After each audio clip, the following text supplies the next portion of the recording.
Torn between light and dark like Kylo Ren, we share what we love about Star Wars Visions and the Legacy of Vader comics, but also air out our discontent with Disney for how they publicly canceled the Acolyte, and even call out Lucasfilm for the clunky delivery of compelling lore in both past and future stretches of the timeline. Let's go.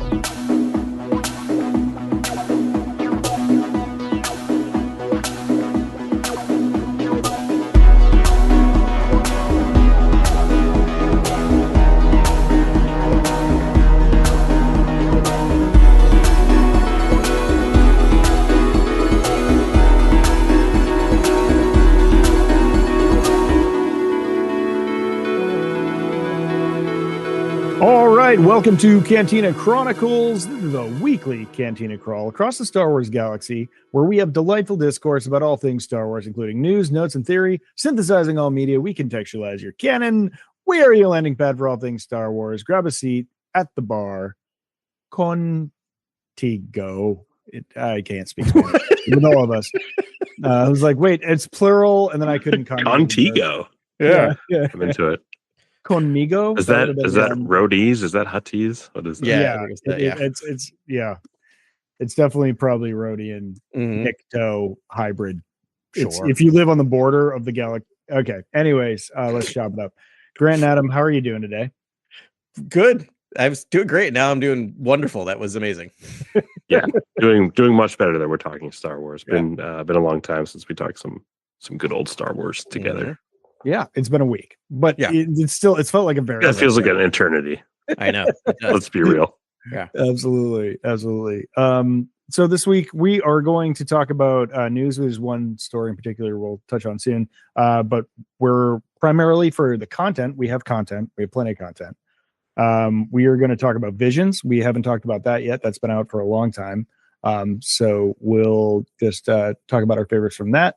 And then we're going to talk about issues 6 through 10 of Legacy of Vader, the Kylo Ren series, and in the comics, which has gotten a lot of publicity over the past couple of months. And so I really enjoyed catching up on that. So we'll talk about that arc. Yeah. And that'll be fun. Cool. Let's do it. Can't wait.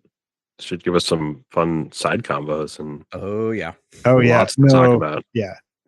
Dude, the comics are fantastic. Like, they're like straight up comic pods, and like you could just talk about the comics forever because it's where they're doing the work. I feel like, we love the books are great, but I feel like they are building canon in the comic books in a way that I'm kind of shocked by. We'll talk a little bit when we get there. Yeah.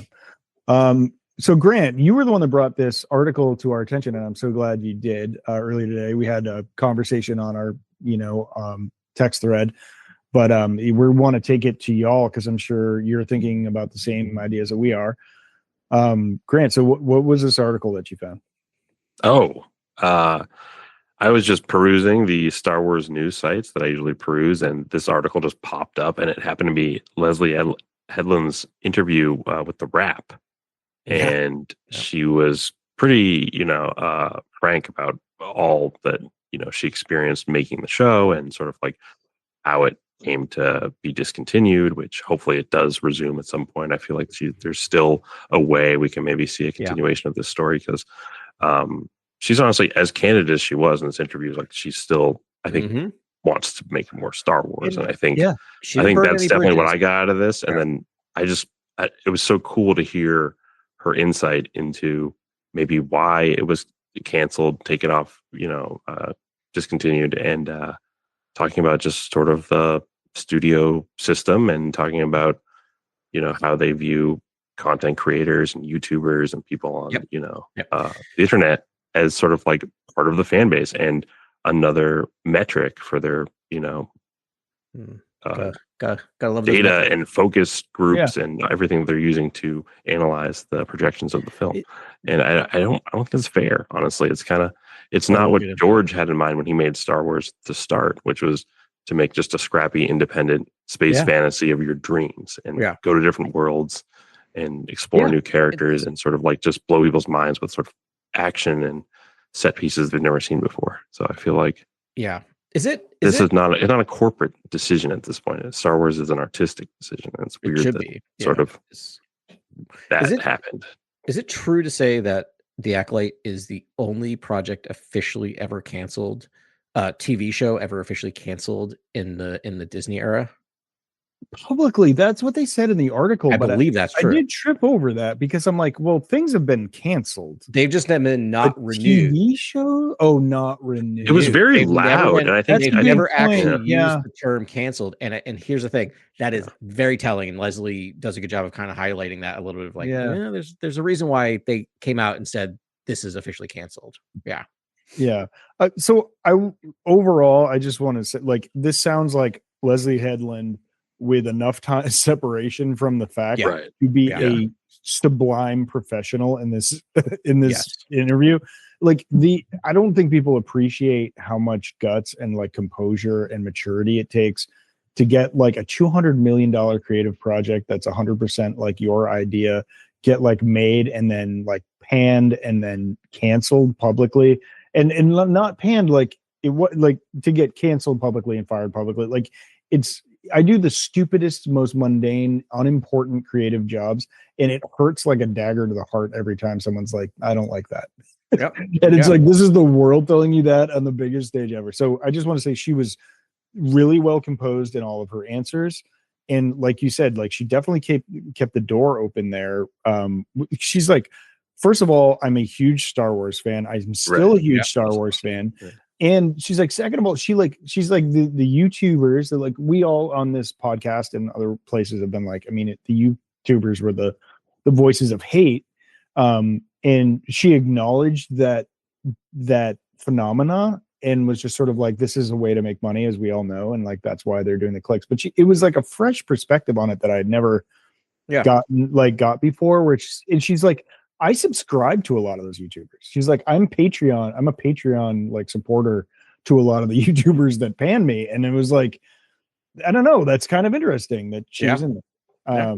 So I don't know, those were the things that kind of stuck out first, and she very much considers herself like an LGBT director and like an LGBT like forward company, which is like, that's an identity that I never associate. I was just like, she's just a good director and did like what she did.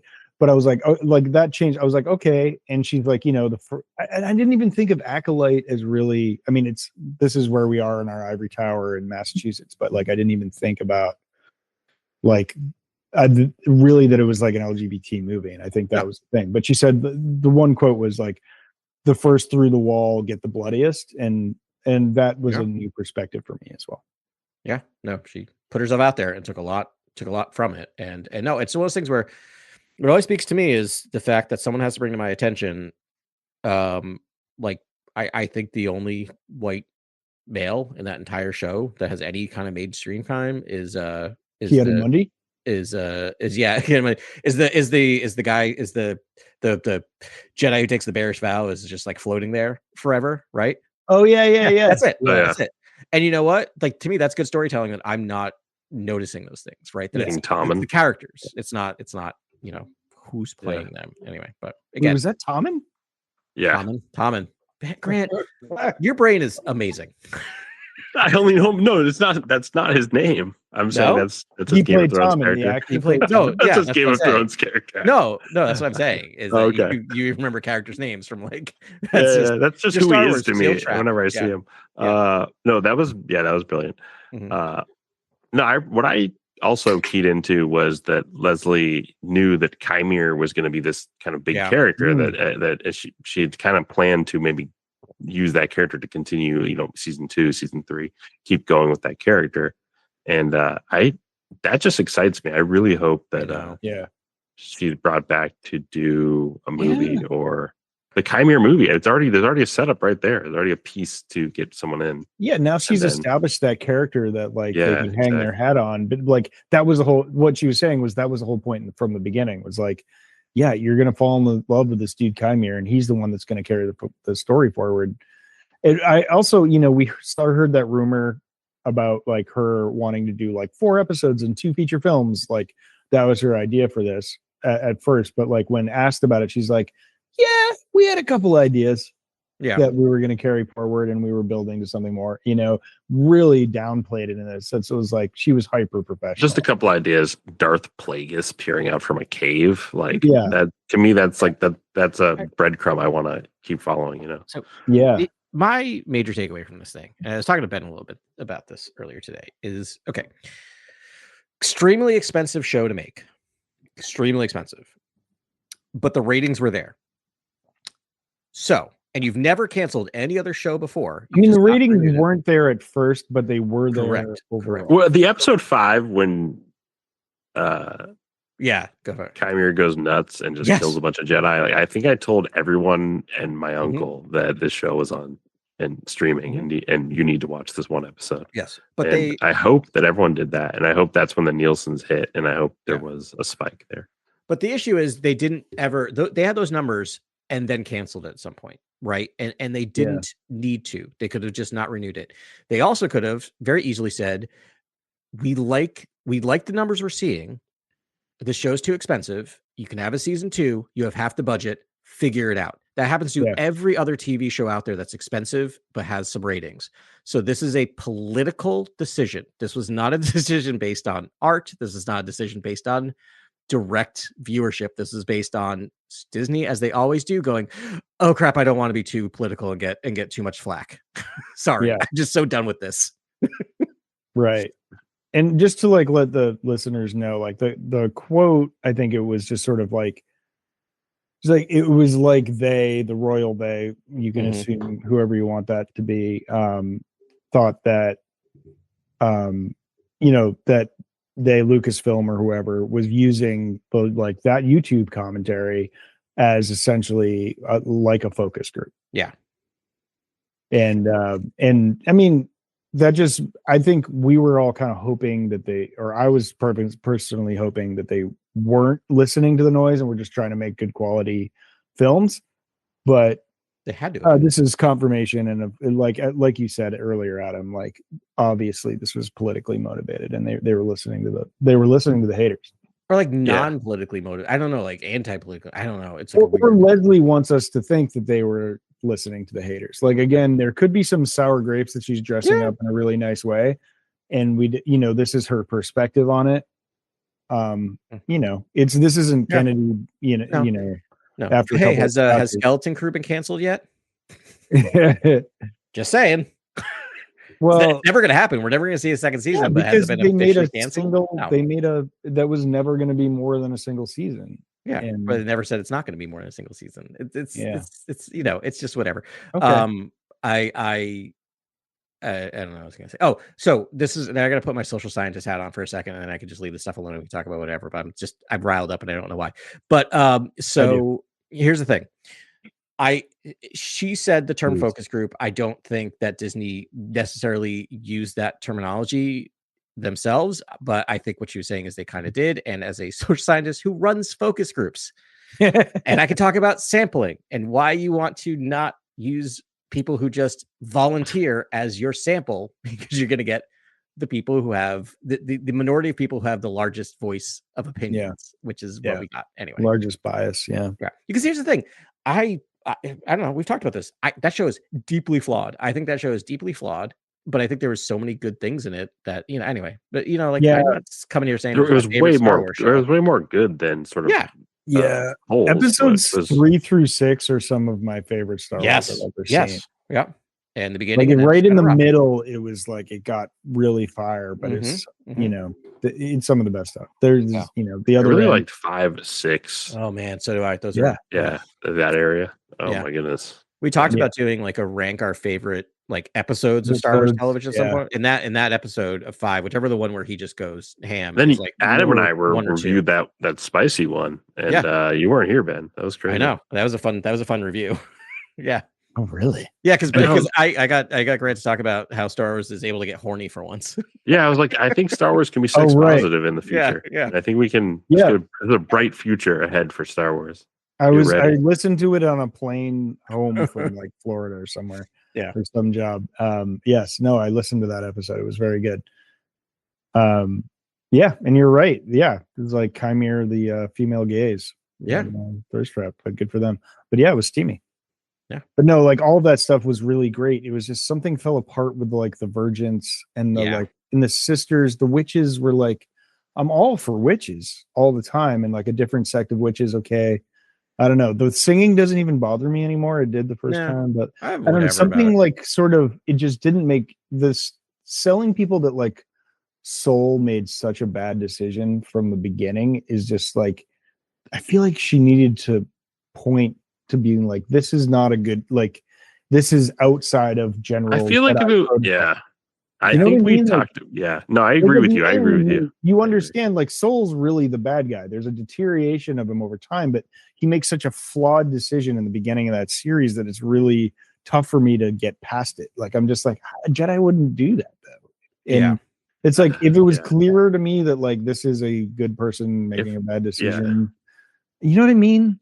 No, 100%. I think there's an easy fix to that too. I think we talked about this during the show, or at least I expressed this idea, which was that you could have maybe showed a little bit more distortion in the Force when you're near this Virgins and sort of like showing a sort of confusion taking hold, because anyone that obsessed to get a Padawan to claim credit for this Virgins in the Force, like it wasn't Jedi like at all. It was bizarre. I was like, what? Who are these characters? I was just so confused. Obsessed with having a Padawan, it doesn't make any sense. But if it was like Annihilation or there was like an Area X and the Virgins is this intense distorting, thing that happens to people, like, and you just show that with and I thought someone was going to show up near the tree that the girls gather by. Story. I thought there was going to be like another piece to that, and like that planet was going to have a few more mysteries to sort of like hash out. But no, none of that happened, and it just felt a little rushed, and some of the performances felt a little weak. And other than that, I loved the show, and there was enough to talk about. Like we said, then there was something I didn't like. There's really enough to give it another season. 100%, especially since the things that we think didn't work, like the planet, the sisters, and Saul, they're gone. They're all gone. They're gone. They're not going to show up in season 2. So it's just like you clear the deck, and who do you have? Chimera and Plagueis, and like they're like amazing. The characters left. Like, you have the best characters. Yeah. Like, what are you doing? Season 2 is much better season. It's got Yoda and Vernestra. It's got like crazy stuff happening. Instead of making a great like second season of Acolyte, they're just going to raise the like cost of like astronomically raise the cost of subscribing to Disney Plus. Or they're going to immediately they hate money. Or Iger wants to make films again, right? And so he's just greenlighting films and putting as much resources into those films to then claim fame from the films doing well, because they're going to be these like basically all the resources are behind them. We'll see if that works. Massive film, literally blandest, middle of the roadest movies. But the films that they decided to make are Pew Pew X-Wing, which I can't wait. I'm excited. I mean, I'm going to be there opening night. I'll be there opening day. I'm going to love this movie. I like tingles. I guarantee you. I'm not going to watch the movie, but it's just sort of like, are they really this dumb? Like, it's just like, how many like he killed Disney Plus. It's also like mixed signals, right? It's like here's Darth Plagueis, then here's a broad movie about starfighter pilots. I'm like, wait, well, you just showed us Darth Plagueis in a cave. Like the real fans are out here being like, we glimpsed it. We glimpsed the lore. The issue is the lore. We glimpsed the lore. They feel like they need to make all Star Wars for everyone, as opposed to make the movies for your general audiences for now, build that fan base, then you spend less money on the shows, make those for the hardcore fans. Like, it's okay. Like, just come on. I mean, I'm volunteering Adam to be head of Disney. Carly and I wanted to start a podcast. We fixed it. Like, that's all we want to do is we fix movies, because all we do is like we leave a theater and we fix a movie, and it's probably the most annoying thing you'd ever listen to. But like, we're pretty good. We're pretty good at fixing things. I mean, I would subscribe to that. We fixed Frankenstein. Oh, did you? I need to hear that. Can we do Can we do a Patreon for that one? Yes, absolutely. I need to hear that for like an hour straight, because I have ideas as well. We can collaborate. Let's start talking about content, because now you got me excited about Kylo Ren / Ben Solo, and that's not until after we talk about this one thing. So maybe even in a week. Maybe even. Are you ready in a to week, touch the shadow? Ambiguous. Let's let us talk about Visions. We haven't reviewed this at all. We don't need to be a massive thing here. I just kind of want to be like, what were your standouts? So obviously you guys everyone knows what Vision. I shared mine immediately. Yes. Yeah. That was nightmare fuel, and I literally watched it half in the bag and half asleep, and before I went to bed, and I will never feel the same way again about anything ever. Yeah. So if you haven't seen Vision season 3, they're Yeah. talking about episode 8, Black. Yeah, Black. Yeah.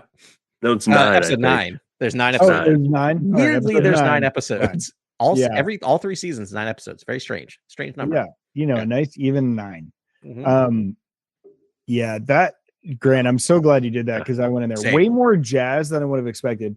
If you haven't seen it, it's so I good. mean, if you haven't seen it, or even if you have, confirm this for me. But and this is how Grant pitched it to us, was like, it's a stormtrooper's POV at the moment of destruction of the Death Star. Yeah, Of Death yeah, Star the being split destroyed, second I think, of its right? destruction. Yeah, It's an it was, but it was, acid trip yeah. through like the mind's eye in a second, where a second expands to 15 minutes, and everything that's going through his mind, and it's a metaphor, and it's amazing. Yes. So here's the deal. So I went online because after Grant said this, I'm like, I think I'm with Grant, but I'm seeing other stuff that doesn't quite line up with this.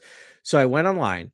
You cannot find anyone who is like, I know what this is about, which I love. Like, there are 13 different, like, someone saying it's about being on Endor and fighting and dodging, like, as Oh, things. no. That happens. I know what it's about, Adam. I know what it's about. Good No, no. news. Wait, You've my gotten it. like you do. overarching summary wasn't correct. No, Oh, I think it is. I think it's good. But my I point think is, it's mine. I That's think my headcanon. the problem we're getting at is trying to explain a plot where this is not a There's no plot. This plot. is Not a a plot at metaphor all. and a feeling, Oh. right? And it's amazing. That's a spirit It's quest, amazing. baby. Yeah.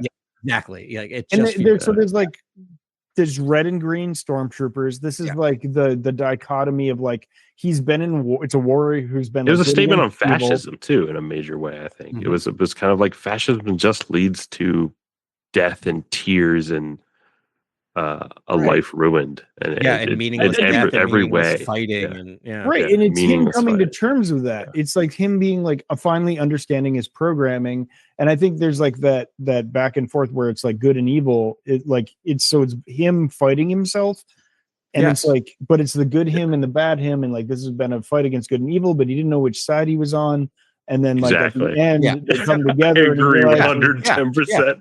Yeah. Exactly. That's what it is. And this is why I like both of your interpretations, because like it's not literal, right? Like I love Grant's because it's like a fever dream of like what happens as your brain slows down. Mine's mechanically how this takes mine's a mechanical but it's still the hallucinations that of, happens right. at that moment of death. No, right? mine's how how the hallucinations could happen in a way that how a psychedelic sort of rupturing of the brain could cause maybe this sort of hallucination. I think it's suppository. Like it's at the moment of death. What do you think about? And there's that moment. You know, everyone says that moment stretches, and I've seen my whole life like before my eyes.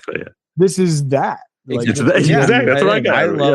I love that. I'm so thankful. Like usually I like to go in things kind of figuring my own thing out. I love, Grant, that you told me what this is about, because like I could just going in with that interpretation, I was able to watch it and follow it, if that makes sense, as opposed to if I'd watched it like just like blind, I would I wouldn't have gotten I don't know what's happening here. I would have to go back Right. 5 times. So I really appreciate that. And I think that's I had to watch it 3 times to come up with that idea. Or I was like, is that because it's not just the Death Star 2, it's also Starkiller Base starts to get there's all mixed together. Explode, like there's like this snowy tundra that starts, getting leveled, and there's an upheaval of terrain. And I thought that was exploded. I thought that was like a last minute flashback to Hoth stepping over the like bodies of his brethren in the ice, and it could be like, possibly pieces of that too. Yeah, and he was just. I think that was the moment he realized we might have been the fucking bad guys. Yeah, and like I don't know. Yeah, that's what I felt the whole time. I felt this was like a last moment of maybe goodness, or the fleeting idea that or the depression. You once were a human with feeling and empathy and had a life. And you chose fascism, and it led to this, basically dying on Death Star 2 and becoming space dust. You know what I mean? It kind of starts with him in the grass with his girlfriend, that like super peaceful moment, and she's singing. And then like you end like with everyone cold and dead on Hoth, and it's like Okay. profound sadness. That made me feel profound sadness. That entire thing, as I was sitting there in bed alone at my hotel room. But the Watching this jazzy thing. vibes, though. Yes, Jazzy vibe. The But also- score was The score. insane. yes. Why did they pick jazz? Why did they pick I jazz? don't Ben- know, but it works because it's Oh, it all does. It's so bad like, it's good. It's you're Yeah. like, oh, like it's the like edgiest thing you could have done. but it makes a weird sense of sense because it's like jazz is all discordant, and I mean, Grant, I'm not going to put or Yeah. Ben, I'm not going to put words, but like it No, you're feels like right. it matched it, right? Like it just there wasn't a narrative, there wasn't a linear like this progresses to this progresses to this, all over the place, like jazz, man. It was It's the note you don't play, man.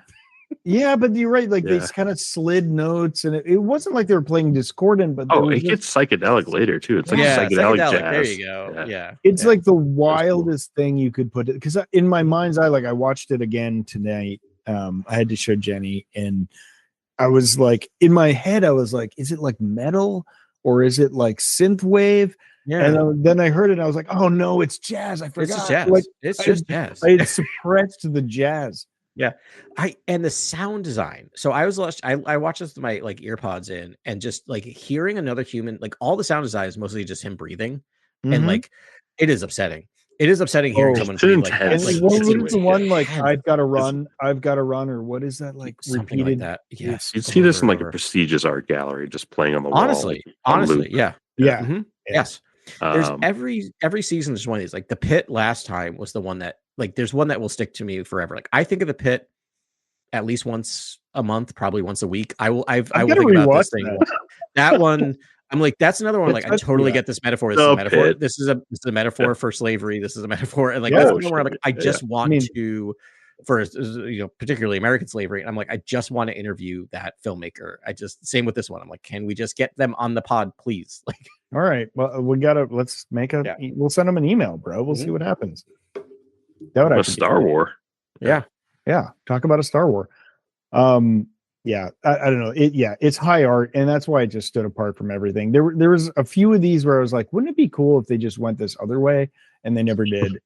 I kind of, with anime, I kind of expect the unexpected, and I didn't get it with any of these episodes. The middle of these were very samesies. They had very similar tones. They had all children as the protagonists, which is fine, but like, Well, so there are two standouts to me where Yeah. there's two sequels to season one. yeah, One is the Jedi. Oh, wait, actually, I forget what it's the called. duel. The duel Duel, payback. The Yeah, Duel. that was my Part second 2. favorite episode after Black, for sure. Right. So that one was amazing. That's the black, Yes. white, and red It's so animation good. So that good. led off season one. So they did a sequel to that. And they did a Ugh. sequel to The Ninth Jedi. And so why don't we talk about the duel first? Yeah, I mean, How it's good was just- the duel? Like all the Easter eggs and like a background combines- and all the characters and like Ewoks. Like Ewoks. I didn't know I needed Ewoks and snow until I saw Yeah. that, and now I do. And it combines Yeah. elements of all three original like episode movies of the original Yeah. trilogy. Like literally every little thing is in there. It's kind of wild. I wrote like the sentence, which we've kind of talked about this before, but I'm like, is there a story?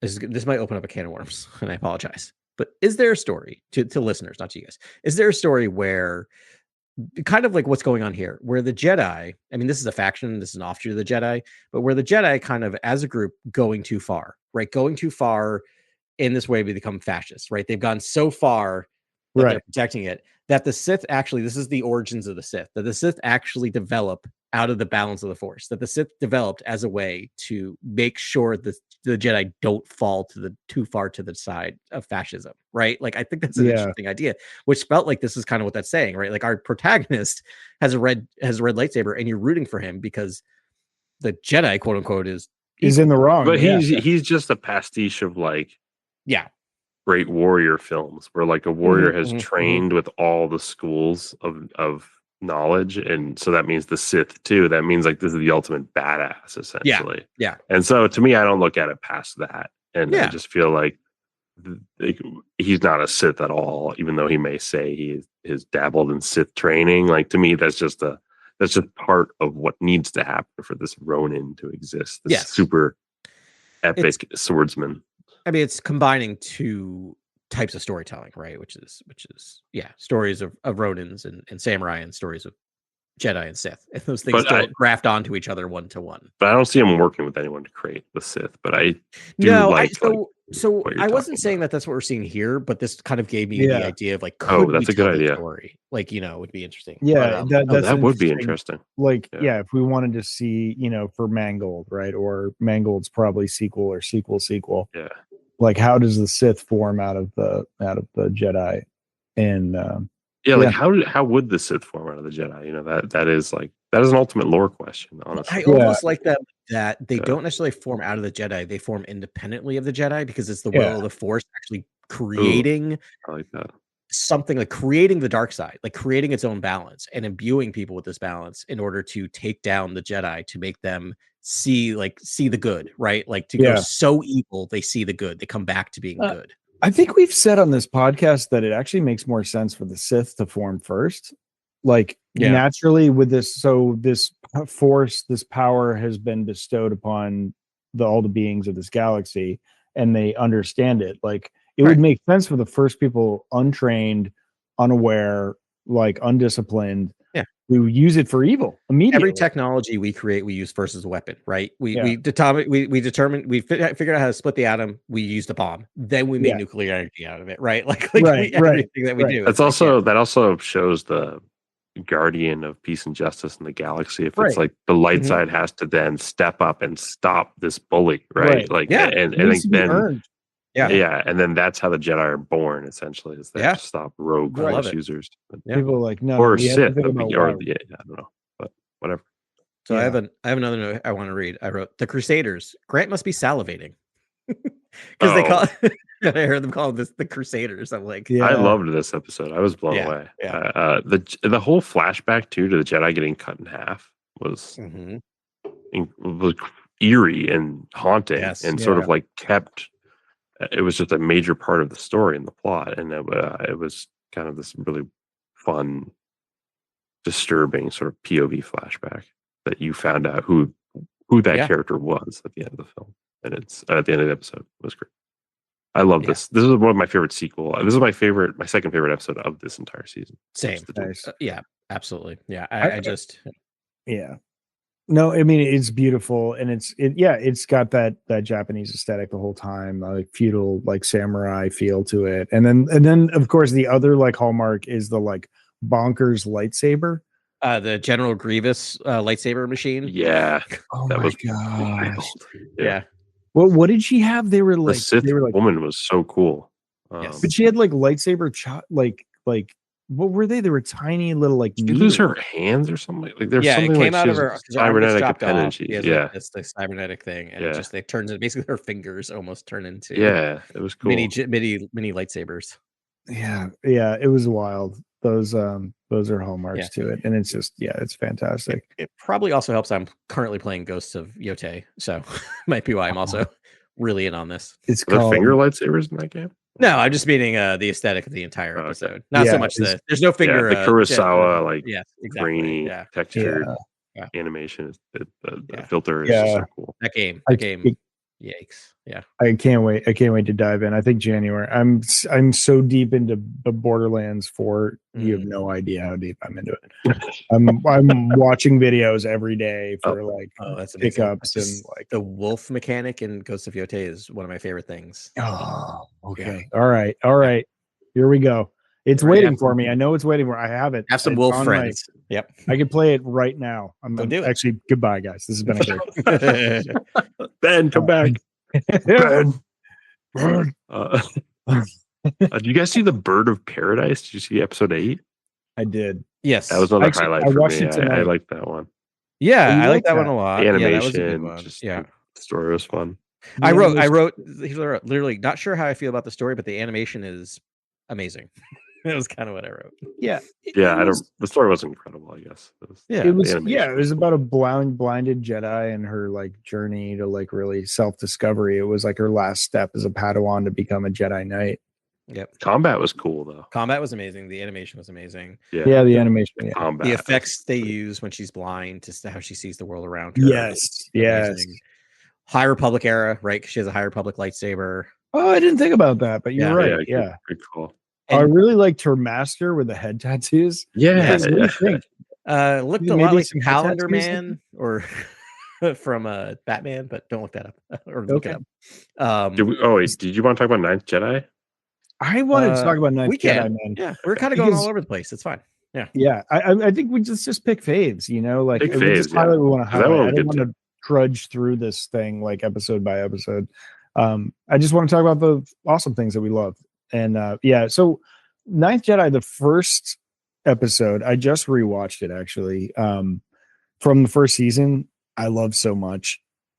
It's probably like my favorite thing, and I love the duel in season one. But Ninth Jedi was the thing. It was like a lightsaber smith because like no one could make lightsabers, and then it was someone trying to reform the Jedi Order. It's like I think far future, and like it's a Sith run galaxy. Like it's just a fantastic.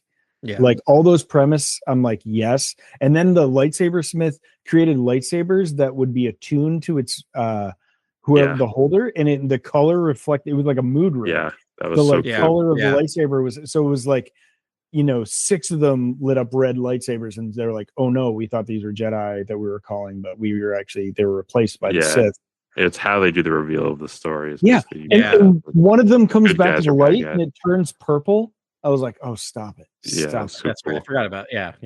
Yeah, like really, it's an amazing episode. And then, you know, there's a Jedi. So there are 9 Jedi, right? There's the 7 they call, and then there's the 8th is the Maraja, I think, or I'm forgetting his name. But the person that called everyone together, he's a Jedi too. And then the 9th, he's the 8th, and the 9th is this girl, and it's just fantastic. And so they, you know, this is the second episode, and it's kind of in the middle, and she gets like ejected from the thing. But I love the lore around this story, and we didn't really get a lot of that in this episode, the follow-up, but it was still really nice. Yeah, Animation's incredible. The animation's amazing. I think this one like kind of slipped off my brain a little bit because I wish I had watched the first one first, because I remember loving it. And this one just felt slight, but I think if you watch it right after watching that, it makes more sense. Ben, do you know that the next thing they're doing is Visions presents an entire series or season based on the Ninth Jedi? Oh, no kidding. Okay. Yeah, they're doing like a season of this, of just on the story. She has to rescue her father, and then like the Jedi need to like reestablish themselves, or they need to find the like 5 Jedi that were like kidnapped or killed or whatever by the Sith and replaced by those Sith members that came there. And you know, they did a great job with droids. It's I like love the droid in this episode. Like, was it T2? Tito? Was it? Yeah. Oh, the tiny little yellow one. Yeah, sacrifices himself. No, the one that. Oh no, the other one they meet. Yes. Yeah. Oh yeah. So that was fantastic. In the first season, there were 2 droids as well. Oh, okay, gotcha. They were very cool, and like the main guy was riding around inside a droid, and like that was his cover. Anyways, yeah, I just love the lore around this, and this was a fun episode, but you know, more so in the context of the larger story, but not so much in if you're just watching this by itself. Yeah. Can I talk for a second about the Lost Ones? Yes. Yeah. In the middle. A couple things I wanted to say about that. It opens up with an immediate Back to the Future reference, which was one of my favorite things I've ever seen. It's so I don't know if I'm gonna like Back to the Future explain to everyone, but do you remember when Marty McFly goes back in time? He pretends to be Darth Vader in a suit, and he has a little cassette tape because he's playing Van Halen to freak out all the people from the 50s. Nice.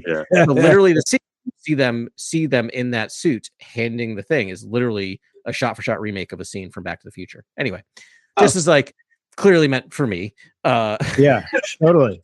Yeah. It's like you and 5 other guys. Yeah.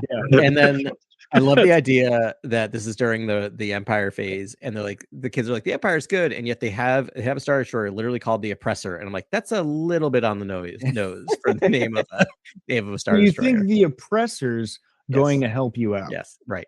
And then I do like a story where the Master falls rather than the Padawan. I mean, I know we kind of saw that a little bit in the Acolyte, but that's an interesting idea of like, because there's a moment where she's like, you were my teacher. That teacher died. but I will take all those lessons with me. Like, it was just a nice little moment. That's all. It wasn't like my favorite, but there was some stuff in there That was a I pretty good one. Yeah. And that's pretty much it. Oh, Smuggler, Yugo's Treasure, Bounty Hunters, The Song of Four Wings. Can I write? I they were good. Read. They were good. Nothing was like bad. I mean, some things are just kind of. But Smuggler, I'm laughing at my own note. I said, so the Smuggler is the old lady who I like in it. The most like a Miyazaki film, I thought. So I'm writing this. This is literally real time. If the old lady turns out to be a Jedi, this will be boring. It's not. If not, it's. Never mind. She's a Jedi. She is a Jedi. I was about to say. Literally ... Never mind. That's hilarious. Yeah. You're like real time, questioning if she's a Jedi. That's incredible. Yuko's Treasure was really fun animation. Like the animation cool, was and the super cool. microwave bear was a cool idea. Yeah. Microwave bear, is that what you're calling him? Yeah. TV bear? What? It's like a compartment. I like microwave bear best. Yeah, this that was the moment. Like it would have. I don't know. The bear was weird. It just didn't fit on Tatooine. But other than that, it was a story set on Tatooine. You got great dragons. You got Yeah, and then I wrote, "Is that Steve Buscemi?" The main guy sounded like Steve Buscemi, the main bad guy. These children should not be flying away on a starship. They're way too young to have a starship. That was crazy. Those kids. That was an insane ending. They're like, so my dead parents got me a starship. Yeah, like, let's take it for a spin. And the microwave bear's like, let's go. It was, Here, I'll turn it on for you. 5 minutes ago, but it's probably fine. Yuko's. I mean, I started out, but it was interesting. They were kind of almost telling a retelling of Rey's story a little bit. It felt very Rey coded at the very beginning of it. Was interesting, and then kind of went from there. And then Sola equals Solo. I wrote like just another Solo character in there. So where's there? Yeah, I like the design of the starship at the end. Yeah, shout out the design. Let's see. Song of the Four Winds. I don't have much there, other than that's 2 episodes in a row with an AT-AT mod or an AT-AT mod. Bounty Hunters. Bounty Hunters was fun, exciting. I said this feels like it was made by a toy company, just because there's so many. I think the entire series, because they keep doing mods on everything. I'm like, you're just trying to sell toys, even though they're not. Still love me a Droidica. Yeah. I think that's everything. Should we touch the shadow, guys? Should we? Oh, yes. The dark. Yeah. The darkness. Yeah. I think we should. I think we should get into the shadow. You guys want to talk Legacy of Vader? Let's get into it. Sure, let's turn the page here, and we're going to get into the comics. I think we should do it.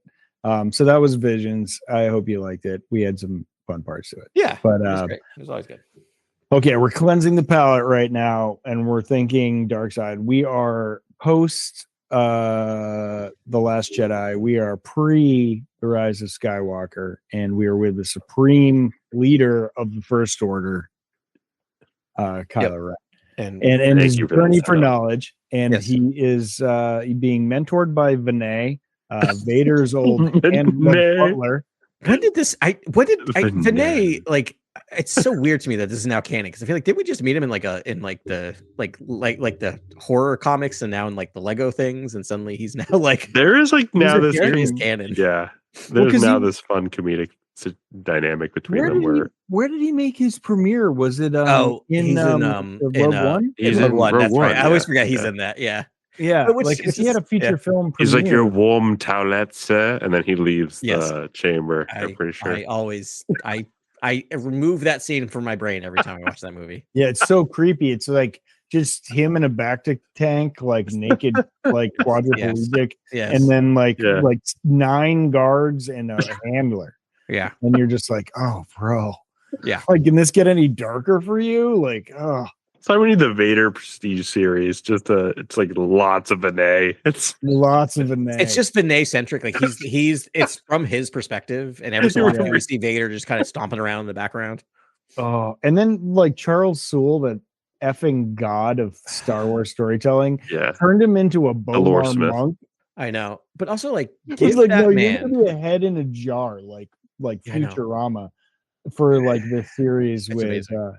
Give Charles Soule anything he wants. Get him writing things. Like he is finding a way to connect episodes 8 and 9 should seem impossible, and yet now I'm like, this all makes sense. It's like it was planned. They planned 8 and 9. It totally makes sense. Yeah. It just drums up a new myth or legend about the Knights of Ren. That's just like, hey, they're actually a really interesting and well fleshed out group of Darksiders who instead of calling it the dark side, they call it the shadow, and they're just this incredible sort of band of warriors that fly on the ship called the Buzzard, and they're awesome, and they're cool, and trust us, it's a cool story, and they're awesome, and he's just done so much filling of their story, and I almost wish some of that was explored in the films. And then again, we talk about how the Knights of Ren should have been fallen Padawans. I mean, it's all just done the right thing. I mean, it's always just backfill. Like, I mean, he's just but can I ask a question? We'll get into maybe a little more detail, but real quick question for you. So Kylo Ren officially leaves the Knights of Ren. Yes. And yet still calls himself Kylo Ren. Kylo Ren. Why? That makes no sense. Yeah, I also want to talk about that. He hates the Knights of Ren. Keeps the name? Right. He keeps the name. Right. It's like, am I the only one that gives an F about the rules? This is a nom, is it? How could there be two Rens? You were given this honorific by the sect, which apparently was just a training ground for you, given to you by Snoke.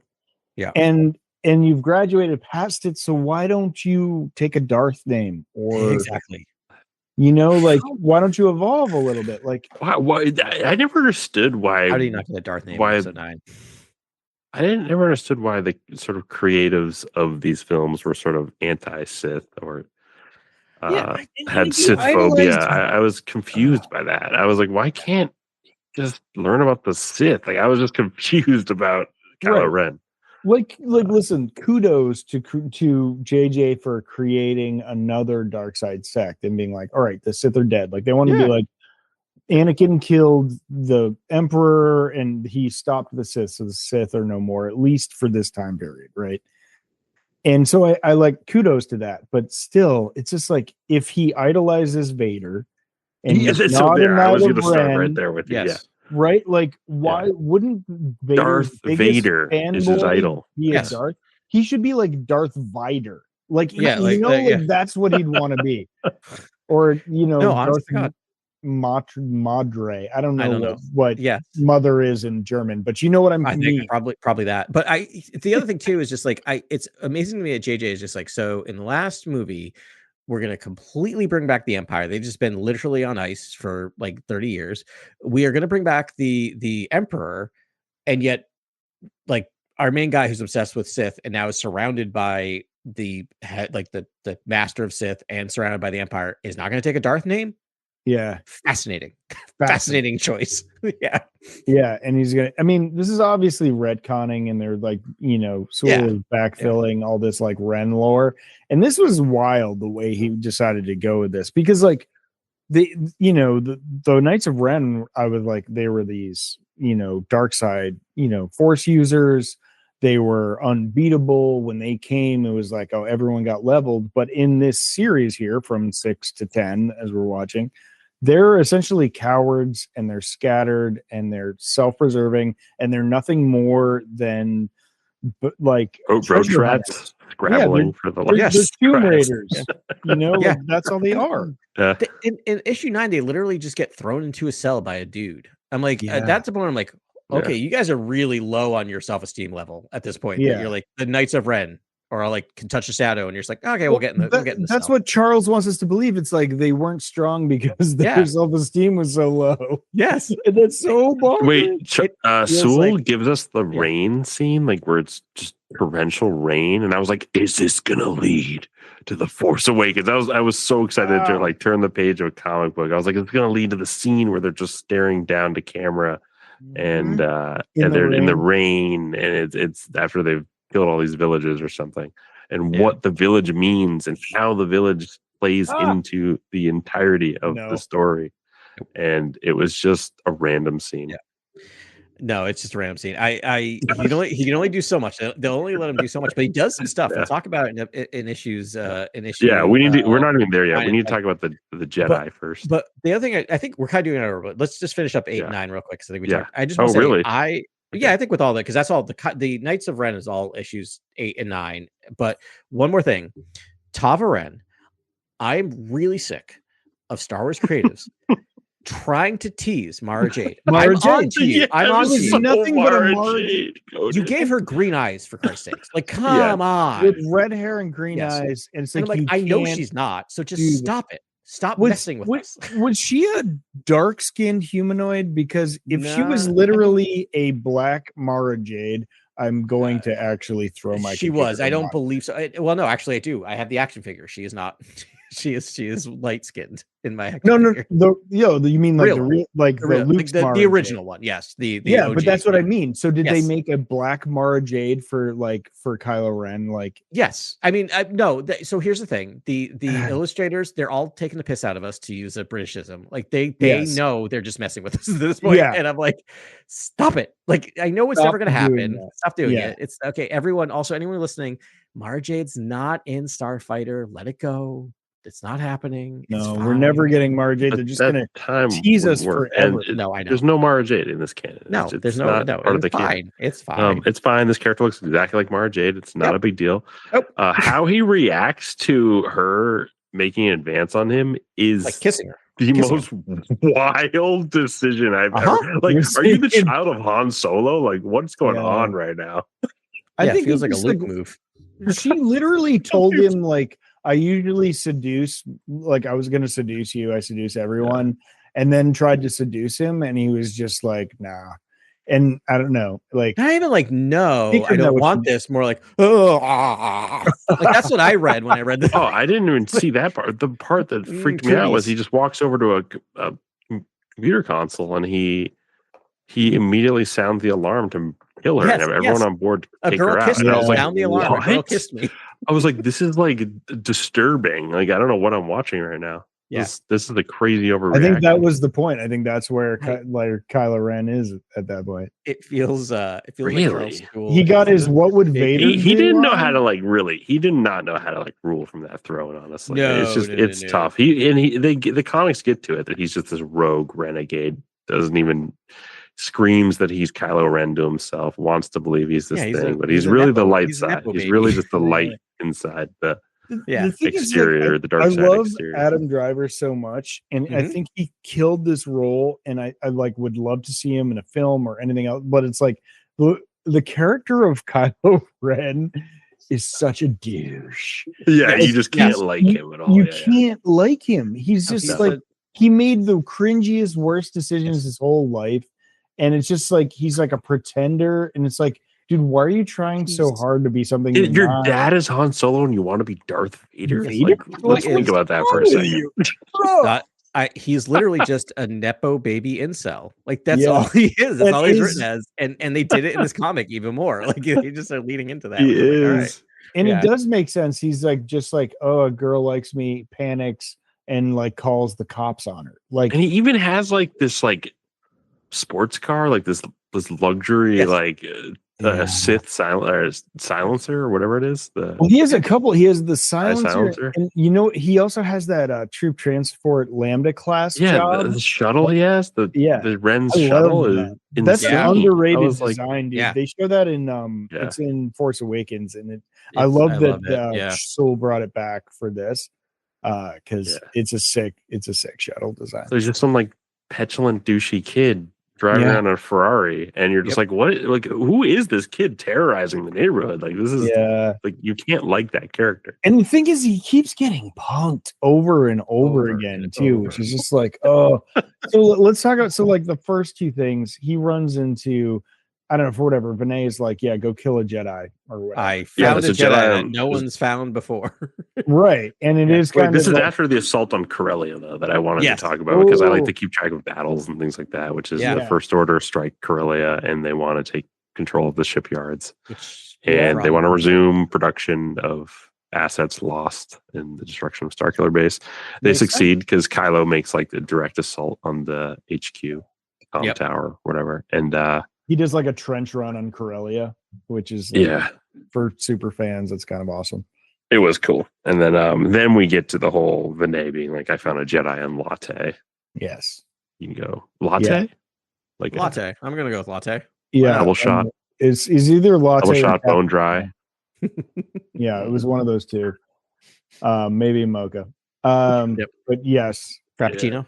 yeah. So I mean, first of all, like it wasn't really clear why Vinay was doing this, but he's been trying to mentor him, and I don't know. I guess this is a thing. I think Vinay's just trying to like survive, but also mess with him at the same time. It's a very dangerous game Vinay seems to be playing. Never mess with a head of a fishbowl. Yeah, I think I want to argue that Vinay is the comedic relief of these Legacy of Vader comics, Yes, and it's outstanding comedy that will take place shortly. We'll talk about it because I want to talk about the dynamic with Kylo Ren and what Kylo says to him at I think issue 8 or 9. We'll talk about right. But we should talk about so he finds the Jedi in like a frozen bar, and they're like, close the door. Were you born in a barn? But yeah, so he does find the Jedi, and her name is Grandia, and she's a Thelan, and a very old Thelan. Yes. I thought she's so old she looked like a Nikto. You know what I mean, guys? I think it was a Thelan, right? She's a Thelan. Done Thelan, selling right? the punchline. T-H-E-L-I-N, isn't that how it's spelled? I think so. Yeah. All right. That line? I don't know. Okay. But also, you're doing the work. Yeah, you're right. You're right. Line, sure. I can't believe you just passed over Supreme Leader's Arctic Drip. It's like the Canada Goose. Yeah. Canada Goose Red. I was like, whoa. His Canada Goose jacket, but it was very much Han Solo, right? Han Solo. It's very Han Solo. It was Hoth. Also, you know what makes you make a Sith look tough? Not that thing. You're a Sith, dude. I'm sorry, you're not. You're a Ren. Never mind. No, you're a Ren. Put that parka on. A Sith, it would have been a black robe. Exactly, and you'd be like, I don't feel cold. There. It was like Gorman's finest parka. It was a weird look.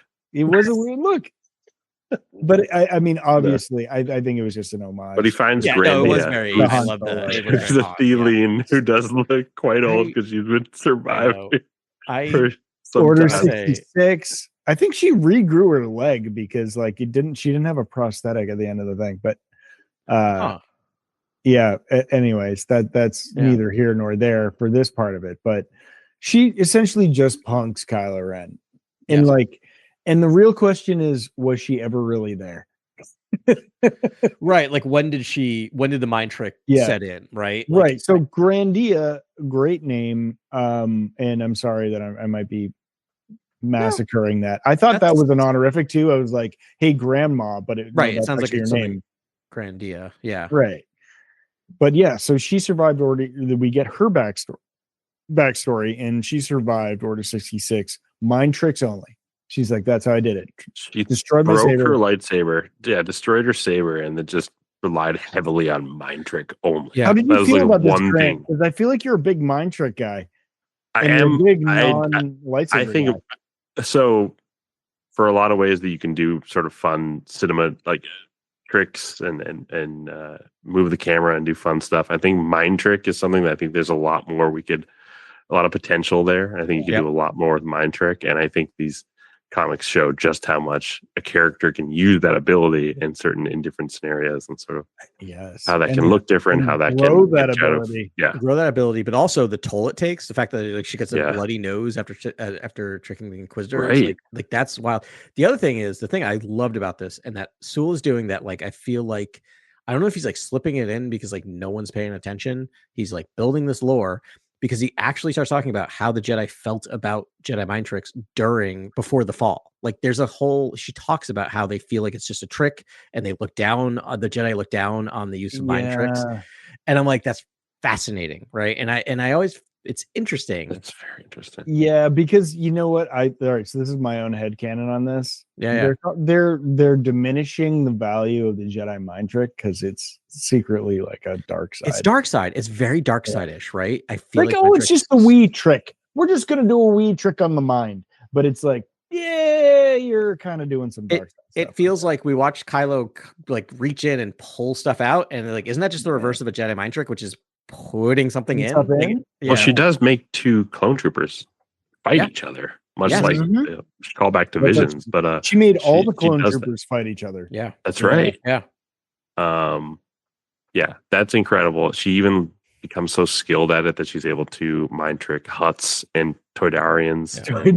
That is very cool to get those drops because, I always thought in the lore that they were like, their minds were impenetrable to such. She mentions tricks. it by name. But it makes so much sense that there'd be some like Theon that was like, no, you know what? I'm gonna really lean into this ability, and see what happens. Everyone else was sitting there practicing, trying to get their lightsabers to come fly into their hands, and she was just sitting there. No, she's rolling like 4 proficiency dice on her mind tricks. Out of control. The other thing that's fascinating about this episode that kind of flies under the radar is that this is where Kylo finds out that Luke is dead. Like, up until this point, it's fascinating and it makes sense that he didn't feel it. He never knew that Luke had died. Like, he just thought he tricked him. It was sitting there on the island, or not on the island, but I read that page and I was like, no, he already knows that. And I went through and then I was like reading like 2 issues later. I'm like, wait, no, he didn't know. Yeah, he didn't know until this issue. Yeah. And that sets up issue 10 completely. And there's kind of a mirroring moment with Grandia dying, but like, does she die or was she just a mind trick the entire time? Yeah, there's something to that it mirrors the moment he just had with Luke. And then finding out Luke's not dead. Is pretty cool. That's the canonical she wasn't moment there, and like she's so strong now that she can now like create apparitions in your mind of like, because she turned into a demon, taunted him, and then disappeared. Like, that to me is like, that's how like OP her mind trick is right now. A lot of this is set up for issue 10 that I cannot wait to talk about. And issue 10, I'm just starting to realize now, is like a really important comic. Like, it might be the most important of huge. The comics of recent comics. It's a massive comic. It's again, this is the thing that I love about this, is that this feels like old EU, because in old EU, like post episode 6, like there are books where like, Obi-Wan still like just drops by and talks to Luke, and then eventually like 4 books in, he's just like, by the way, this is taking I can't keep doing this for much longer. I'm breaking up, I'm gone. Like just setting up lore very quickly that like in between, and we'll talk about episode 10, but issue 10, in between episode 8 and 9, Kylo's just talking to Luke. Like, that happened. That's wild. Yeah. Which is what it's funny, because I think we all talked about this, and especially like you, Adam, you were like, it would be great if like he literally haunted Luke should have been haunting Kylo, just haunting Kylo. Him. Yeah, because he kind of was like that see around kid. Like, yes, it was an homage to what his father said to him, but like, it's also like, no, I'll see you around, kid. Literally. Yeah. I would have loved that if it was like the empty, echoey throne room, and it's just like Luke just chiding. Like, are you proud of yourself? Yeah. I would have loved that. And you're just so much better in this, dude. You're just so much better. Like it's basically like what's the line from Good Will Hunting? It's also a good character breaking down, because maybe Kylo chooses to kill. If Kylo chooses to kill, even as Luke is there, sort of haunting, like, there's something disturbing about that, where it's like a good person is sort of crumbling as they're trying to convince this person that like death isn't always the answer, or like killing is like just the worst possible action. And that would be an interesting performance for Mark to continue doing, honestly. But that's I mean, like, the Last Jedi performance is so good and so Mark Hamill, like so perfect for him and his acting style, that like that haunting, it could be. I wouldn't want it to skew like overly comedic, especially when there's a lot of stuff I think you could do but with it. A little comedic would be great. Yeah, a little comedic. I mean? Yoda was funny, and it's like they're both so not self-serious, and I kind of like not self-serious Force Ghost a little bit, and then they drop in when it has to be real stuff. All I think about is Kylo having temper tantrums in episode 7. One of my favorite scenes. And imagine if it just cut to like Luke just going, like just like being like realizing you're being watched by your uncle as you're having a temper tantrum as a 35-year-old man. Like, just like that exactly. Like, I would love that.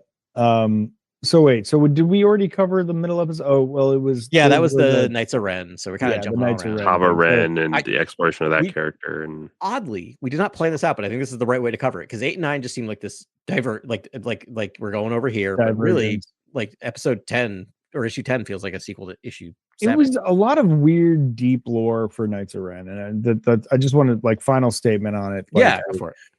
It was just, yeah, like they were supposed to be these tough enigmas that were like unbeatable together, and that added so much weight to Ben Solo defeating them in Rise of Skywalker, and like.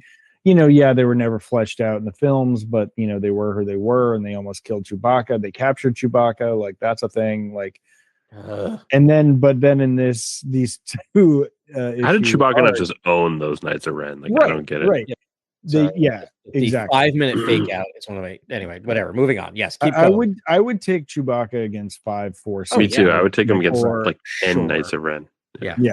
Exactly. You at least would have taken one with him. It's wild. He's like, should have cut back. There should be like one dead. Yeah, I'm gonna take a couple of you with me. Yeah, like at least. Which you could have done that. You just cut back, and there's like 2 Knights of Ren just dead on the sand. Right. Oh, yeah. That would have been sick. Yeah. Anywho, see, we fixed it. You're welcome. We fixed it. You're welcome. But the fact that they were just kind of cowards and thieves, and I'm like, well, you're the last. But I mean, that was the kind of POV from Tava.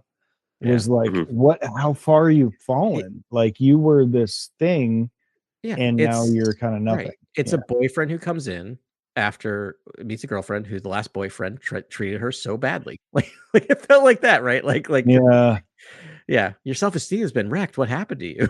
Yeah, I can change you. Ugh. Yeah, really. Yeah. There was a cool scene where Snoke showed up, right? Remember when Snoke showed up in those comics? Great. Yep. That was the part cool. I really liked because they really showed the history of it that I never knew. That was sort of like there was a divorce between him and the Knights of Ren, which must have been reconciled because he used the Knights of Ren to capture Chewbacca. So, we'll still get there, right? Like this is going to happen later in these issues. It has to, I guess. But yeah, and it was sort of like them talking. You got the Knights of Ren POV of Kylo Ren, and that was very cool, and of Snoke, which is also very cool. I'm with you, Grant. Now, like I'm on the Snoke train. Like secretly, really cool character, and he just kind of died too early. But I don't know. I love the Snoke stuff. And they're like, it was like Snoke changed. So they're setting up where it was like, Snoke was this happy, fun leprechaun that helped you in the forest. And and then he was like, we need to kill everybody. Yeah. And they were talking about that sort of changeover. Or just how does a Snoke happen when you have Luke Skywalker, Leia Organa, and Han Solo as the sentries of the galaxy? Like it just doesn't make sense to me. Well, so the book I'm reading right now, Last Order, or Final Order, rather, we will talk about at some point, but it's a young adult novel, but it goes deep into the First Order. And I think that's going to be a really fun conversation. Why don't we just talk specifically about the First Order for a long time? Why don't we just call it here that the next time we do a content episode, we'll just cover that. Okay. That's fair. This seems like well, I mean, it seems unfair because I've been reading it and you guys haven't. But I'm reading Master of Evil and it's amazing. Yeah, because Master of Evil is also out, and that's going to be amazing. Yeah, I'm sure it is. But this one's really interesting, and it's because like we could actually do a First Order deep dive, which we've never done, and it has a lot of information that's new, which is pretty cool. And I mean, we're still waiting for the explanation, and even in that book, I'm waiting for an explanation. Well, when he says Master Snoke, it just sounds really close to Master Luke, and I'm just like, how are they? They keep dribbling this crap out, and I'm getting so angry about it because I'm like, do it. This should have been in the movies, or just do it because it's like it's just we can't be doing this any longer and twisting the knife because it's like clearly there's a deep connection between Luke and Skywalker and Snoke. They just have a clone template for this thing had to have been from Luke Skywalker, and that's such a fascinating detail for people who love Star Wars and like just adore these stories. It's such a fun, cool detail. Right? Why isn't that out front? And Grant, that is my headcanon now.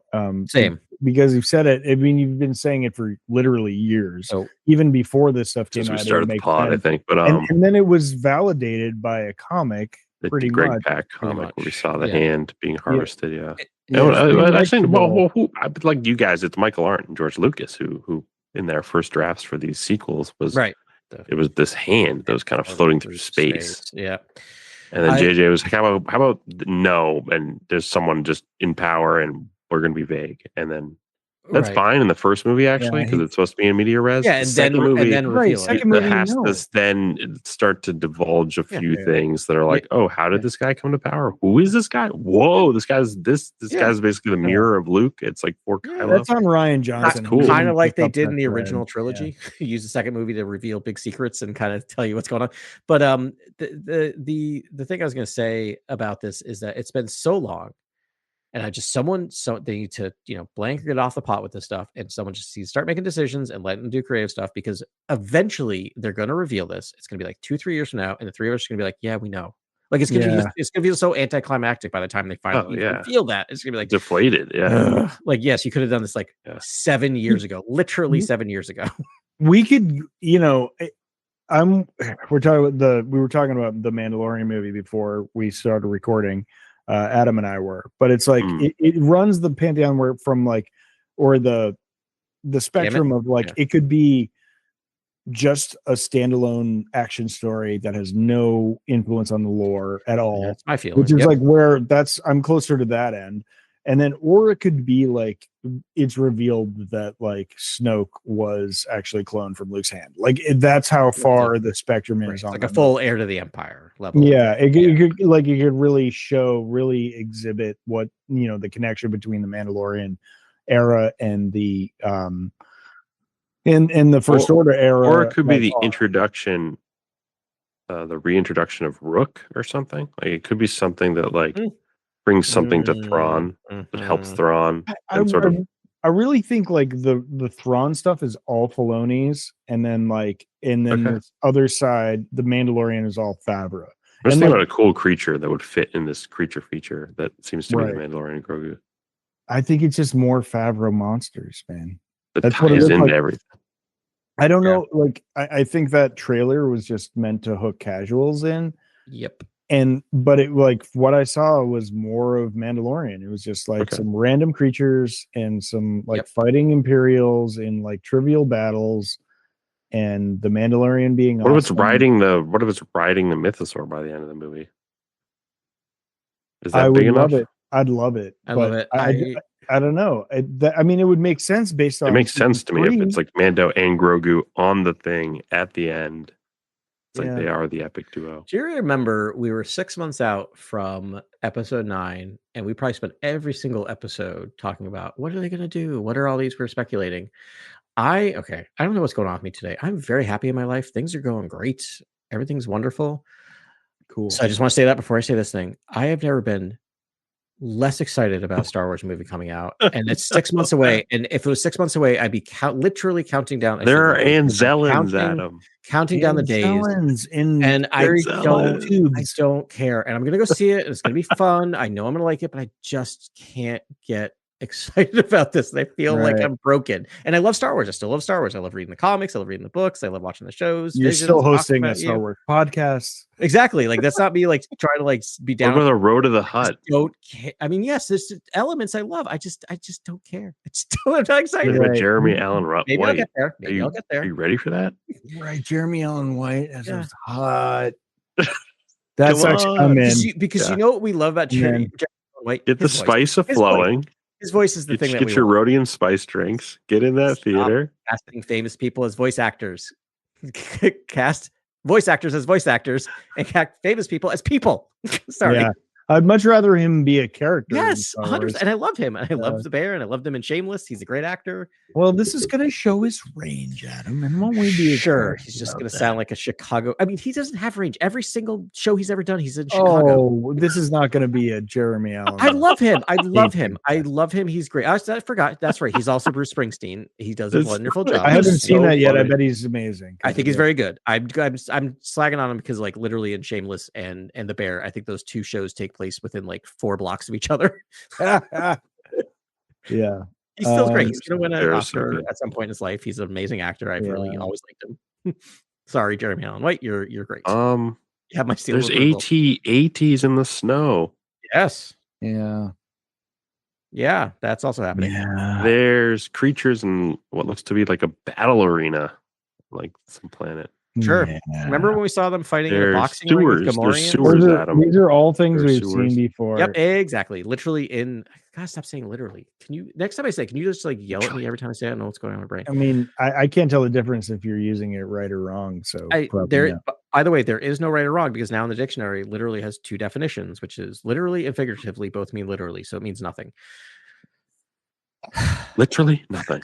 Yeah, but I was gonna say exactly, Ben. We've seen every single one of these things already in the show, right. So that's why I think it's kind of a red herring. It's bait for casuals, but like, I don't know. There's a part of me that's like holding out hope that like they're gonna do a massive lore drop. Like maybe Favreau figured it out where it's like it can't be all lore and it can't be like all action. There has to be like a happy medium in there. I mean, people didn't like season 3, but it was the most like EU lore centric like episode ever. That's what I'm afraid of is that he's reacting to the negative reviews of season 3, right? And he's going to go back.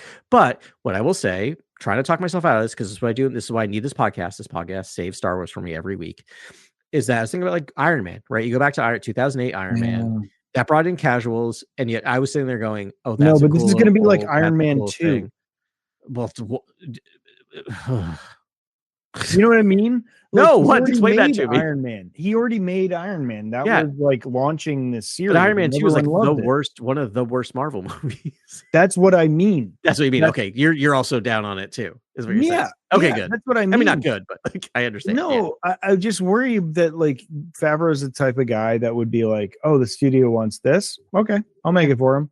It's like you want no lore, you just want a little space battle and blah blah blah, and the Mandalorian and Grogu are cute. Like, great, isn't it? Fine, Isn't this just a Western though? Isn't it just a Texas Ranger essentially? Like, isn't Mando like I'm helping the New Republic and I'm learning about something in the outskirts of space that's a threat to the New Republic? Yes. And in so doing, it's a Western where it's like, oh, instead of finding a train that's overturned, that's like government train, it's like finds a starship or like a Star Destroyer or something that leads to the Empire, and then he's like, oh, storytelling, something like that. And to me that's kind of what it is. It's like post-war Western. It's like a Civil War Western. I mean, in Book of Boba Fett was same vibe, the exact same vibe. I mean, they even had a train capture, right? Like. Yeah, that's it. And like he'll keep that going, and that's the energy he wants for this, and that's fine. But it's like, I love those will there be like a nugget at the end of it? Like, will the payoff be some lore-based thing or something that really changes the galaxy, or will it be kind of pithy and sad? I think that I'm coming back around there. There will be one major lore drop for us. Will that be enough to be like this feels like a full meal? Right. That's the issue. Right. I'm like, it almost feel like I'm afraid it's going to feel like an Endgame which is an amazing movie and I think it does a great job. And then there's a scene where like they blatantly bring all of the female Marvel people together and does a shot, which I'm like all for, but it feels so, see, look. And I feel like the same thing is going to happen with this about to us, right? To like, look, we did it. We talked about like clones. We talked about something. And I would be like, okay, great. Like, you know what I mean? Like, thank you. Anyway. Honestly, they're going to do some pithy, stupid thing, and I'm going to love it. And I'm going to talk to you guys about how much get all the feels. I'll cry at least 3 times during that movie. I know it. Like, I can't wait. I love Grogu's just gotten better and better, honestly. I mean, like the way that they're animating Grogu is. Yeah. Grogu knows how to do flips and stuff. Like Luke taught him how to do flips. He's like a little marionette that can jump around, all over the place. Grant, every time I get down on this film, just say, but what about Grogu? And then I'll be like, that's right. Grogu. Looks kind of like my dog. Yeah.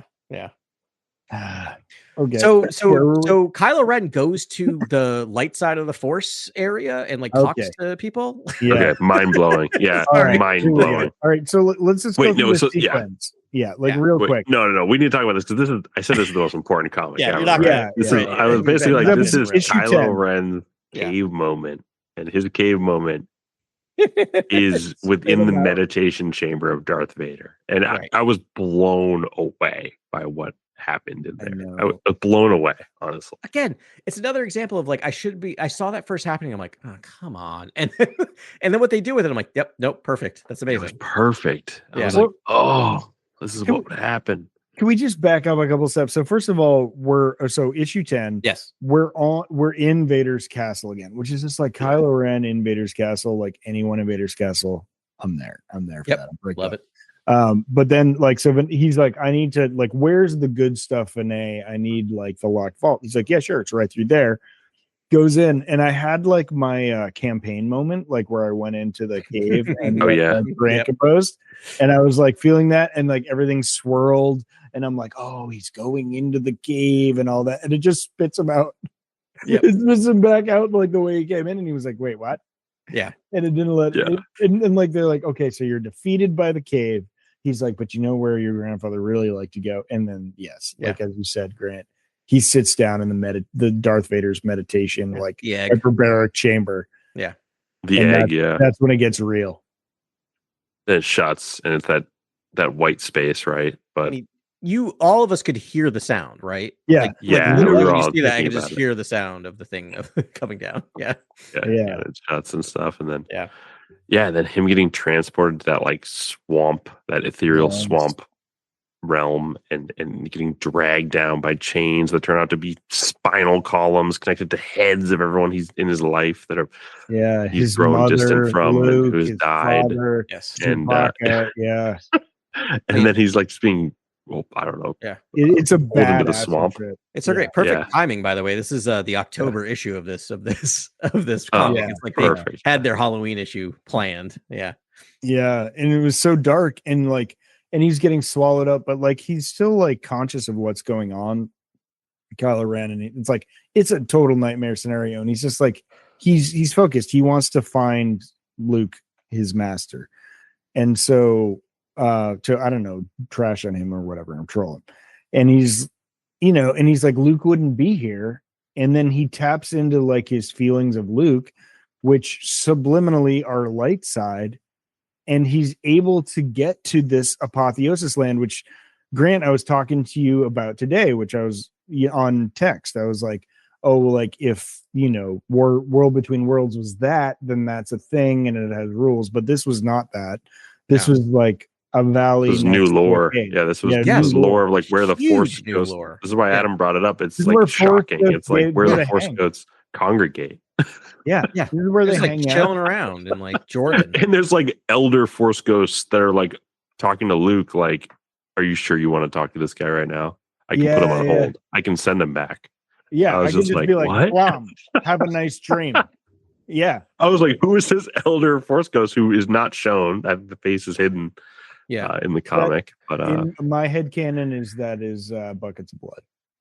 So I didn't see like the head tails or anything like that protruding.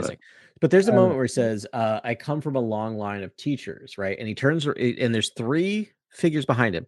One is obviously Yoda. One's got to be Ben or Obi-Wan, right? Who's the third? Is that absolutely Qui-Gon? Is it Qui-Gon or is it the light side of Anakin? No, it's Qui-Gon. It had the hair. Right, it had the same hair like silhouette. It was Qui-Gon. All right. Yeah.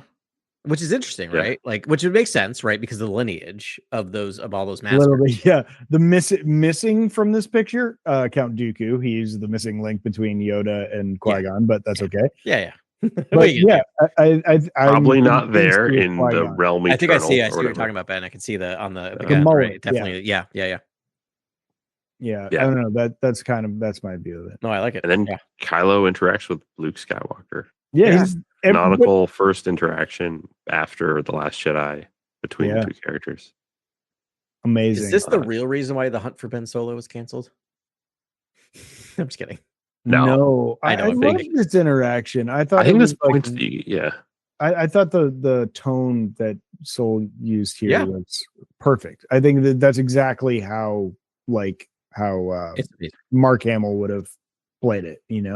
You can hear it. You can hear the voices. I just meant that Disney was just like, no, they already did it in the comics. We don't need this. We don't need this movie. Oh, already done. Move along.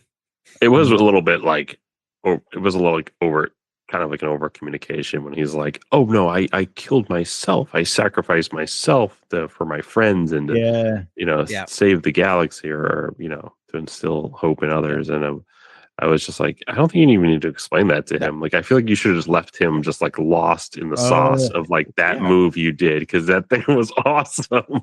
Yeah. If the Force illusion was sort of like upheld, but he completely divulges that he's dead. Sort of like Killed if he was himself. just like, I don't know, figure it out.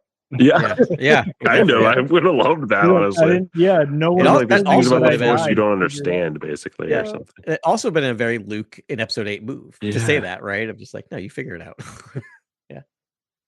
But he's amazed that Ben Solo was able to get there. Yeah, There's kind of everyone's an amazed. interesting idea here that Ben Solo is actually just an entity of good, really. Like he's really just he has the dark exterior, dark That's a motivations that are I mean, he just props up, basically. one of the Not best real. things about the sequel trilogy is that your bad guys pulled to the light and your good guys pulled to the dark, and they're both fighting against those poles. I think that's really interesting storytelling. I don't think they And that's necessarily- inherently true. That's happening in all three films. Yes, pretty much, yeah. I mean, I don't know if they do what they need to do with those two things, but that's there, right? I think it's Yeah. It is interesting. there. It is there. You can't argue that it's not there. Yeah. It's definitely And there. so, I mean, probably the best line of this arc was Grandia as she was like disappearing, allegedly killed. Her like spirit ghost was like evaporating. She's like, "Oh, you had so much. You could have been so much more."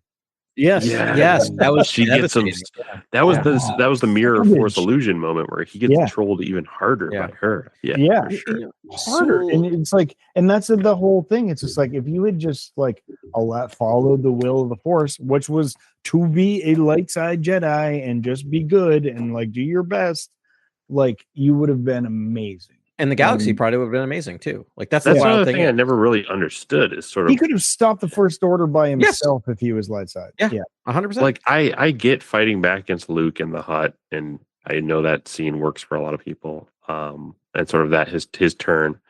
But Don't worry, for Greg, me, you won. it's but I almost want to know like what was like when you first killed someone, like that's a whole other milestone that's disturbing. That is this road to the Yeah. dark side. Like they don't cover some territory that I feel like is crucial territory to understand this character.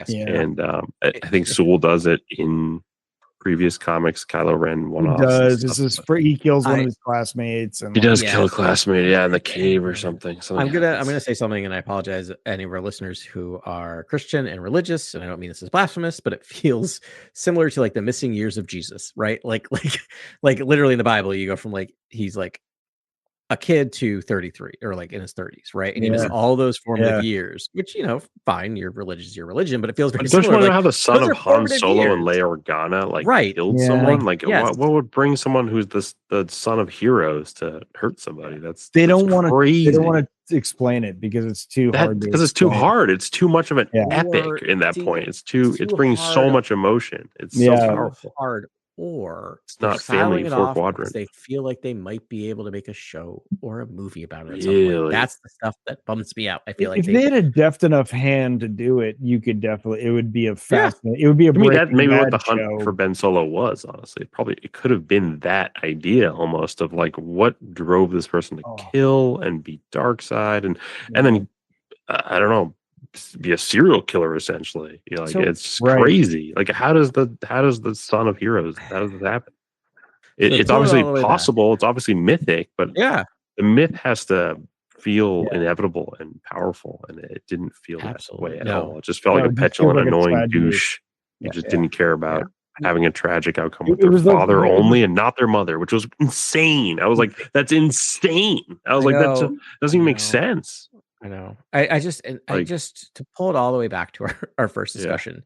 It's just like, so Disney will take the advice of YouTubers to cancel a show, but now that the internet is completely united on like, give us the Hunt for Ben Solo, it's like, no, we're not going to do No, that. we hate money. Now we're not going to listen to the internet. Now, And Yeah. Adam Driver wants to do it. yes. And what is going Your on number over there? one I wants to don't do it. understand. Yeah. That's I've been, like, crazy. It's because usually I can like whisper, like, I'm like the corporation whisperer. Like I understand it. Like I get the logic behind money. My brain cannot connect the dots with these decision making. It makes no sense. Anyway, Megalopolis could have hurt. yeah, it's very true. Maybe might be something there. I was gonna say Charles Soule was I don't know. amazing because remember in the last Vader comic, right? It was like the last was the third one that he wrote, where it was basically between episodes 5 and 6, and it was all of Vader getting to the point where he was at episode 6, and kind of coming back to light, going back to the dark, and like that arc, which was amazing. He's doing the same thing with Kylo, and it's great, right? Like, well, actually, like, how do we get him, toying with the light side, coming back to the dark, and we kind of get at the end of this episode where he gets confronted by some dark specter. So I wanted to ask you guys, what was so? Yes, so I agree, Adam. Just to just answer your point, I think it definitely parallels. I was thinking the same thing. I was like, oh, we're kind of going on the same journey. It's got the same vibe as like Vader, and that's great. But yes, question. So he leaves the light side realm and ends up back in the dark side realm where he started in his fever dream, astral projection, hermetically sealed chamber. And they're like, what was the quote? It was something like, there will be a toll to be paid, and like a swamp monster rises up and he's completely desiccated, messes him up. And even before that, he's desiccated. Like, even before he is messed up, he is desiccated. You're right. Like it's so something's going on there. I mean, very like Emperor like almost. Yeah. Kylo. Yeah. Like his face Kylo, is all gone, is all and wrinkled, his face is gone, yeah. And he's like, he looks like the Emperor, but like with Kylo Ren's face. I mean, so can I give you my 2 cents on what that monster is? Yes. So this is a question. Nothing. Like, so what is this monster? It's hooded. It's a giant swamp beast like thing that with a lightsaber. I think that's the physical instantiation of the dark side. Yeah. I think the dark side's like, you must pay the toll for going to that light side place. Yeah. And that's balance. Yeah. No, I think that makes a ton of sense. I think that is as a good interpretation. I don't think I'm with you. When I was reading it, I didn't think it was representative of any specific thing we've seen in the past or any specific being, right? Person or it was a thing. So it had to be like an idea, right? So it's like dark side virtue incarnate, and then the light side virtue incarnate is the other world, and sort of that tearing of the juxtaposition is Kylo Ren, and that's power, right? The big intimidating. That's the thing. Character is power. It's what if you're in the dark side, this is what you want. You want to be this all powerful person who dominates this bog, but it's a bog. That's the problem. The problem is it's awful. Yeah, it's and awful. The light side is a bunch of people chilling in in Stonehenge, and it's fun. In Stonehenge, it's like Woodstock. We out here, right? Yeah, it's like Coachella. Yes, it really is. It's just Coachella, and I was like, that's about right. That's about right. I embrace the light. I love it's heaven and hell. That's all I'm just gonna say. Like, really, like if as a Christian, it's just like, well, those are it's like there's chains and it's hell and everything's miserable and you're tortured. And then there's heaven, and it's like we out here vibing next to the cave. Yeah, no, totally. I love it.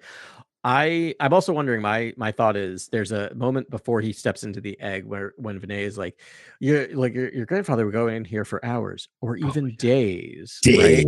So part of me wonders if they're going to cut to this and he's been in this thing for like 2 weeks, and that's why he's desiccated. Right? Like he's literally starved himself, and he's been in here for like weeks. Yeah, and weeks. I didn't want to skip past what I thought is absolutely hilarious with Vinay and Kylo, which is Kylo asked him specific questions about the vault and sort of like where Vader's most prized possessions are and things like that. And then he's like, I didn't know everything about, I didn't know all of Vader's secrets. And then Kylo's like, you seem to know things, and then you seem to not know things. Yeah. Choosing. And then obviously he force pushes Vinay like later or in that issue or one of the others. The whole globe of Futurama head fishbowl. And then he suddenly knows things again, right? He's like suddenly, I do know where it is. I must have forgotten. So if that bit continues, I think we have something really special. You're absolutely right. It's the comic relief, and it's needed. It's great. Yeah, it's so good. Like those are my favorite parts of the comics, and we saw new lore and crazy stuff. And I was like, I think the abusive relationship between Kylo Ren and Vinay. Yeah, I'm here for it. This is amazing. He's just so dumb, man. Like when he goes into that bar and there's like so many opportunities to be smooth and like figure things out, and he's just like impatient, and he's douche, and he just immediately starts to like mind suck the bartender. I'm like, you could have just asked him a question properly, like, right? Yeah, just talk. and to it's him. like it was just such a good demonstration. He's like someone who gets owned on a viral video, but like yes, he can't get owned, so it sucks. You're just like, Yeah. dang, Yeah. he's that guy. He's the aggressor in every situation. Yeah. And it's just out of nowhere and socially awkward, but there's no retribution. Like no one. That's what I But then again, mean. then you get Grandia and Luke doing it. Like that's what these big sort of troll Yeah. moves are. I mean, I help, love I the guess. series. Yeah, I love the fact that it's him just getting owned constantly. Yeah. It's He does wonderful. get owned. But it's a shame too, because Ben Solo is such a cool character. Yeah, I know. But Kylo Ren, like there, and he does the same thing. That was the last words from Luke to Kylo Ren, was just like, "I'm always here. I'm not here for Kylo Ren. I'm always here for Ben." Yeah, Mhm. yeah. And I was just Nice, like, nice line. Yeah. yeah. And that comes back around. That was good. All right, let's call it an episode, guys. This That was is really incredible. fun. That was We awesome. covered a lot of So much fun. material, and I hope you all stayed around to listen to it, because it's good, real Star Wars stuff. But next week we're going to talk about more things. It could be the campaign. We're going to see which happens first. It'll be campaign or more material. We have a couple of books in the way. We have a couple of comics we want to talk about. There is Star Wars. It does still exist, and we're going to talk about it. It does. The canon and the galaxy keeps evolving, no matter how much content they put out. So here we are, and we're here for it with beverages at the Cantina to chat about it casually. And we're glad you're here too. We'll talk to you next week on Cantina Chronicles. Thank you for listening to this episode of Cantina Chronicles. Please like and subscribe wherever you listen to this pod. You can reach us at Cantina Chronicles on Instagram or cantinachronicles@gmail.com.